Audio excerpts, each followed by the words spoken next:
दोस्तों नमस्कार। रोज सबके बीच में फिर से एक बार हाजिर बानी हम बहुत ही सुंदर गीत लेके। रोज सबके आशीर्वाद सहयोग के इंतजार रही। एगो लड़का गोइल बा कहीं बारात आइल बा, बारात में जाके नाच देखे बैठल बा। ओइजे कुछ ई घटना घटल बा, का भाव बा। लइकवा कहता, कैसे का कहता, हर की कौन ऐसन बात बाकी रेट कैलू हाई, हर देखे में लगेलू बड़ा हाई फाई, हो मजा लूटा तनी रहो हमरा में, हो मजा लूटा तनी रहो हमरा में।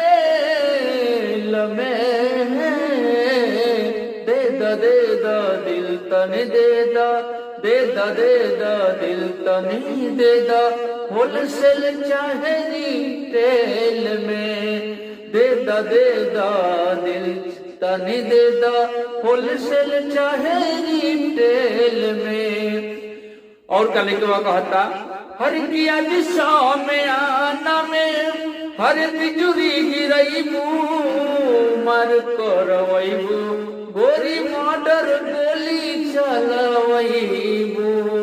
हरि आज सामयाना में हरे बिजुरी गिरईबू मार करवईबू, गोरी गोली चलवईबू। तोहर कारण कंदने लुटवा गइले जेल में। दे दा दिल तनी दे दा, होलसेल चाहे रिटेल में। दे दा दिल तनी दे दा, होलसेल चाहे रिटेल में। भभुआ मोहनिया के अरे पढ़ौले बाड़ पारा, हिलवलू रोहतास संगे संगे भोजपुर यारा। अरे भभुआ मोहनिया के अरे बढ़ावले बारू पारा, हिलवलू रोसा सराम के संगे संगे भोजपुर यारा। अरे कहे मन में दिली लगावो नैसे से हेल में, कहे मन में दिल लगावो नैसे से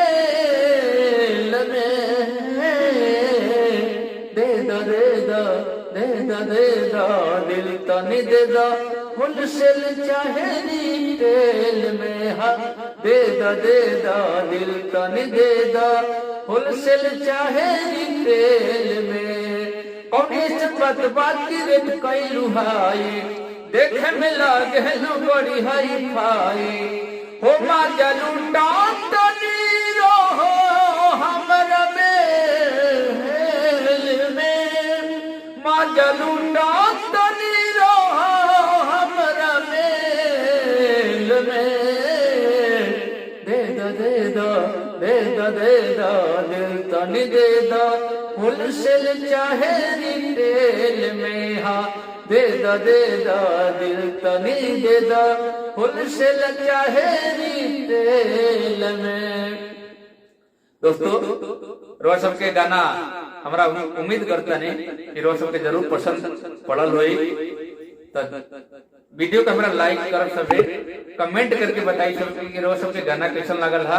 और चैनल के हमरा सब्सक्राइब करब सबे, बेल आइकन प्रेस करके ऑल पर क्लिक कर दे सबे, ताकि जो भी वीडियो नया चीज नया गाना रोज सबके हम गाओ तने तो रोज सब सबसे पहले पहुंचे। बेल आइकन चैनल के सब्सक्राइब करके बेल आइकन प्रेस करके ऑल पे जाके क्लिक करब तो सबसे पहले वीडियो हम अगर डालब तो सबसे पहले रोआ जाएगी। नमस्कार।